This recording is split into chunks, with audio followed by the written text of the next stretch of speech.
서울 아산병원 교수들의 진료 축소 첫날, 정부는 의료계를 향해서 극단적인 방식이 아닌 대화에 나설 것을 촉구했습니다. 절박한 환자 단체들은 거리로 나와서 치료받을 권리를 호소하며 정부와 의료계 모두에게 비판의 목소리를 냈습니다. 자세한 내용 취재기자 연결해서 들어보겠습니다. 백종규 기자. 네, 사회부입니다. 네, 서울 아산병원 교수들의 진료 축소 첫날인데 현장에서 큰 혼란은 없었습니까? 어떻습니까? 네, 서울 아산병원 교수들이 오늘부터 진료 축소, 재조정을 시작했는데요. 애초 무기한 휴진을 예고한 교수 비대위는 환자 피해 등을 우려해 진료 축소와 재조정하는 방식으로 정부를 향한 압박 방향을 바꿨습니다. 의정 갈등 장기화 양상이 짙어지자 전면 휴진 대신에 당장 진료를 받아야 하는 중증이나 응급, 희귀성 질환자에 집중하겠다는 건데요. 비대위는 주요 수술은 지난해 같은 기간보다 49%, 외래 진료는 30.5% 줄어들 것이라고 예상했습니다. 그러면서 입장문을 통해 정부가 초래한 비상 상황에서 의료 붕괴 조짐이 나타나고 있다면서 이에 대한 책임은 정부에 있다는 점을 분명히 했습니다. 서울 아산병원 측은 의료 현장에 큰 혼란이 발생하지는 않고 진료 감소 폭도 크지 않다고 보고 있습니다. 병원을 찾은 환자와 보호자들은 당장 진료가 미뤄지지 않은 것에 안도하면서도 불안감을 감추지는 못했습니다.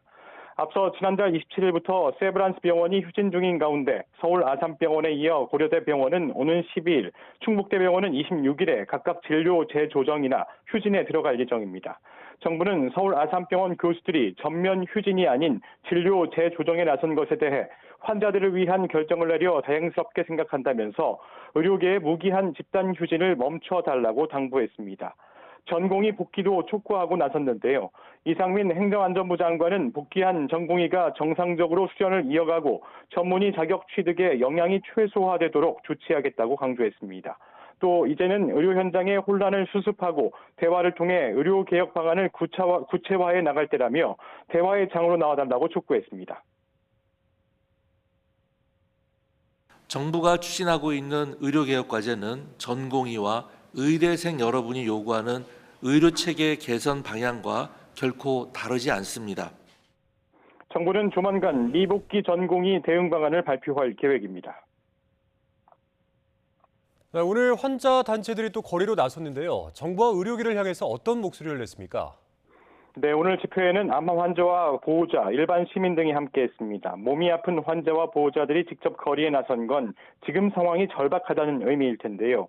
한국유방암 환우총연합회와 한국환자단체연합회, 한국희귀난치성질환연합회 소속 90여 개 단체는 어떤 일이 있어도 환자들에게 의료 공급이 중단되거나 이 같은 신호로 불안을 조성해서는 안 된다고 호소했습니다. 그러면서 필요할 때 적절한 치료를 받는 것은 국민의 권리라고 강조했습니다.